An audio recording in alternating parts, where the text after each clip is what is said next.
me start just by asking you, how many of you have traveled to a foreign country? Just raise your hands. It's a good number. How about, keep them up, because I want to see what happens by the end of this. So how many of you have ever moved far enough away that the accent where you went was different? Okay, that got a few more. What about, you're thinking, that's enough. And how about interacted with somebody whose first language wasn't English? Ta-da! Everybody has experienced culture shock. Congratulations. So you all already have some familiarity with this topic. I mean, culture shock is as simple as any time that you're faced with an unfamiliar language, set of beliefs, or environment, and the situations that can arise out of that. And what I'm here to talk about today is not so much specific cultural rules, because those actually change over time, but more how you deal with being in those kinds of situations. And even if you aren't planning on going to a foreign country or living or working overseas, there will be more and more interaction with people whose first language is not English, right? You're gonna this is Kuala Lumpur. You think of a place in Malaysia as being some sort of third world country, but here's the big news. The world is developing at a rapid rate, and as countries outside the US are getting more and more advanced, they don't have enough people with a higher education. There aren't enough college-educated people living overseas to make this happen, right? So there's enormous opportunity. I mean, for all of my life, for generations, if you were young, ambitious, and college educated, North America was where you wanted to be. That's not the case anymore. Job growth has slowed, population growth has not. The jobs are not going to come back. So, you know, one of the reasons to consider learning these, besides working with it at home every day, is there are tremendous opportunities for you if you're willing to go overseas. This is a quote from Christopher Hitchens.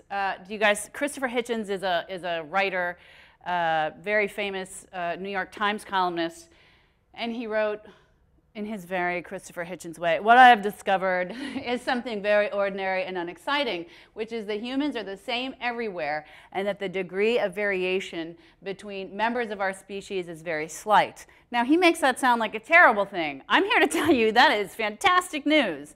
Why is it fantastic news? Because basically, when you're dealing with other people, even if they are unfamiliar to you because of their language, because of their dress, whatever, at the heart, we all want the same things. We all want to know that we can feel loved and be loving and feel safe. So that's what the question that I have to ask you is, when you're faced with the unfamiliar, how do you want to act? Who do you want to be in that situation? And do you want to have power over how you respond to unfamiliar situations? I am someone who cannot always claim to have had that power. In fact, that's really a lot of what my 360-page book is about, me sort of flailing around in the Persian Gulf. But I'll get to that in a second.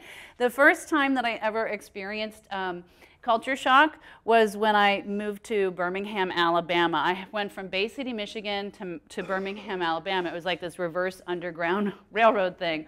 And, you know, people, as they do, would talk to me. And they'd say, "How's your mom and them?" And I would freeze like a deer in headlights. And it got so bad, you guys, I was moved into special education classes. The teacher would, you know, we'd have like spelling tests, and the teacher would be up there and she'd say, "Pen, pen." And I'd be like, is she saying pen or pin or pan or something else entirely? The way that I actually started to figure out what people were saying was somebody gave my dad this sort of gag gift, this little joke book called How to Speak Southern. And that is how I started to understand what people were saying. Mom and them, anybody know what that is? Mom and them. They're saying, how's your family? How is your mom and them? Right? Weird. I would never have guessed that. You know, I want you to become an expert at yourself. That's how you're going to deal with the unfamiliar, is by knowing yourself. And you're also going to be able to succeed and thrive in situations that may be uncomfortable because they're unfamiliar. And if you remember nothing else, just take this away. And that is, as weird as you think that other person is, they're probably thinking the same thing about you. Thanks. I did want